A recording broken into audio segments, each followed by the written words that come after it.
첫 번째 소식입니다. 코로나19 일일 신규 확진자 수가 100명대로 급증했습니다. 국내 신규 확진자는 103명으로 이 중 지역 발생 확진자만 무려 85명입니다. 특히 경기도 교회와 고등학교, 서울 남대문 시장 상가, 동대문 패션타운, 요양병원, 패스트푸드 체인점에서 확진자가 동시다발적으로 발생하면서 비상이 걸렸습니다. 보건당국은 일촉즉발의 매우 위험한 상황이라면서 서울, 경기 등 수도권 지역의 사회적 거리두기 2단계 상향 조정에 대한 검토에 착수하겠다고 밝혔습니다. 돌아가는 상황이 영 심상치가 않습니다. 나 하나 정도는 괜찮겠지가 아니라 나 하나라도 제대로, 이런 마음을 서로들 갖고 조심하자고요. 그리고 지금은 누구라도 확진자가 될 수 있는 상황입니다. 확진자 여러분에게 비난의 말보다는 따뜻한 위로와 격려의 말 전해주자고요. 전광우 한국기독교총연합회 대표회장이 담임 목사로 있는 서울 성북구 사랑제일교회에서 코로나19 집단 발병이 발생했습니다. 단 이틀 만에 13명이 확진되는 등 급속히 퍼져나가고 있는데요. 1m 거리두기 준수와 마스크 부실 착용 등 방역수칙 준수가 지켜지지 않은 것으로 알려졌습니다. 관련 검사 대상자가 총 1897명에 달해서 지역사회 감염 확산 우려가 높아지고 있는 상황입니다. 특히 보건당국은 명부 작성이 미흡해서 예배 참석자가 정확히 파악되고 있지 않고 있다. 검사 요청에 대해서도 협조가 제대로 이루어지지 않고 있다고 밝혔습니다. 덧붙여서 앞으로도 협조 불응으로 감염이 확산될 경우에 처벌과 구상권 청구 조치가 불가피하다고 밝혔습니다. 상황이 이런데도 전 목사는 광복절에 4만여 명이 모이는 집회를 강행하겠다고 해서 논란이 일고 있습니다. 집회에는 사랑제일교회 신도들도 대거 참석할 것으로 전망이 되고 있습니다. 교회가 사랑 대신에 코로나를 전파하는군요. 집회 시위는 시민의 합법적인 권리이자 자유입니다. 그러나 그 권리와 자유를 지키기 위해선 지금은 멈춰야 할 때입니다. 그런가 하면 오늘부터 시작하는 외식 활성화 캠페인을 두고 코로나19 상황에 악영향을 미칠 수 있다는 지적이 나오고 있습니다. 금요일 오후 4시부터 일요일 자정까지 외식업소에서 2만원 이상 5차례 결제하고 6번째 외식 때 2만원 이상 결제하면 만원을 캐시백 또는 할인해주는 캠페인인데요. 농림축산식품부와 한국농수산식품유통공사는 코로나19로 인해 침체한 내수 경기를 활성화하기 위해서 이번 캠페인을 추진한다고 밝혔습니다. 그러나 보건당국에선 얼핏 상충하는 듯한 입장이 나오고 있는데요. 권준욱 중앙방역대책본부 부본부장은 브리핑에서 이번 주말과 대체 공휴일에 전국 각지에서 외부 모임, 대규모든 소모임이든 가리지 않고 최대한 자제해달라고 당부했습니다.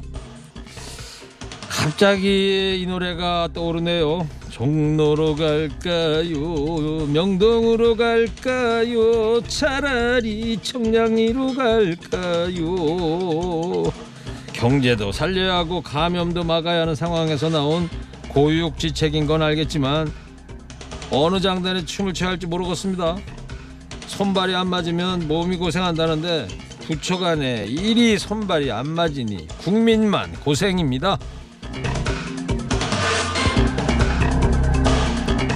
다음 소식입니다. 사흘간의 연휴를 앞둔 오늘 의협이 총파업에 돌입했습니다. 2014년 이후 6년 만에 열리는 총파업에는 지난 7일 집단 휴진했던 대학병원 전공의와 일부 전임의도 참여했습니다. 여기에 동네 병원이나 의원 상당수가 파업에 참여하면서 사실상 환자들이 불편을 겪고 있는데요. 어제 오후 6시 기준으로 전국 의협급 의료기관의 24.7%가 해당 지자체 휴진 신고를 한 것으로 파악됐습니다. 4곳 중에 한 곳입니다.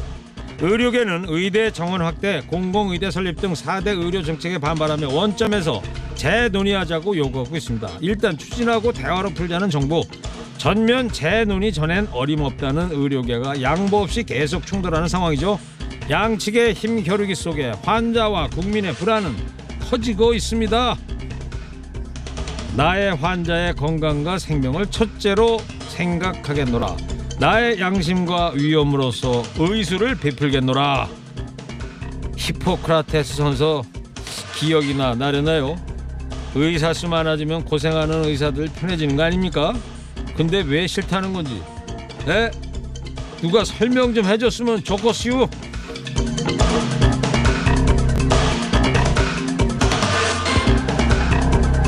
마지막 소식입니다. 올해 안에는 해결됐으면 좋겠는데 15년째 계속되고 있는 96세 이춘식 할아버지의 바람입니다. 내일이면 광복 75주년을 맞지만 이춘식 할아버지의 빼앗긴 권리는 아직 회복되지 못했습니다. 할아버지는 일제강점기인 1941년 17살의 나이로 일본 이와떼현에 있는 일본 제철에 가마이시 제철소로 강제로 끌려가 임금도 못 받고 매일 12시간씩 일했습니다. 1944년에는 일본군의 강제 징병까지 됐습니다. 해방 후 고국으로 돌아온 할아버지는 60년이 지난 2005년이 돼서 잃어버린 권리를 되찾기 위해 다른 강제징용 피해자들과 함께 일본 제철을 상대로 손해배상 소송을 청구했습니다. 그로부터 13년 뒤인 2018년 10월 30일 대법원은 일본 제철의 배상 책임을 인정하고 각 피해자에게 1억 원을 배상하라고 판결했습니다. 지난해 1월 3일 대구지법 포항지원은 일본 제철이 보유한 주식 8만 1,075주의 압류를 결정했습니다. 하지만 일본 제철은 대법원의 판결을 이행하지 않고 있죠. 지난 7일에는 법원의 자산 압류 결정에 불복해 항고장을 제출했습니다. 이춘식 할아버지는 내가 노예로 있었는데 그 노예값 달라고 하는 건데 이렇게 늦어지는 게 이해가 잘 안 되다. 끝을 보지 못하고 죽을까봐 걱정된다. 이렇게 심정을 밝혔습니다. 얼마 전에 도쿄신문은 발을 밟은 사람은 발을 밟힌 사람의 아픔을 모른다고 한다. 전후 75년이 지나도 역사를 둘러싸고 또 상대의 발을 밟는 것과 같은 행위를 하고 있지 않은가? 멈춰서서 생각해봐라. 이렇게 일본의 자성을 촉구했습니다. 일본의 진정한 반성 없이는 실타래처럼 꼬인 한일 관계의 매듭을 풀기는 어렵죠. 도쿄신문의 충고를 아베 총리는 귓등으로 홀려보내서는 안 될 것입니다. 반성 없는 민족에게는 미래가 없습니다. 오늘 허리케인 데스크 여기까지 하겠습니다. 깨어있는 시민이 됩시다.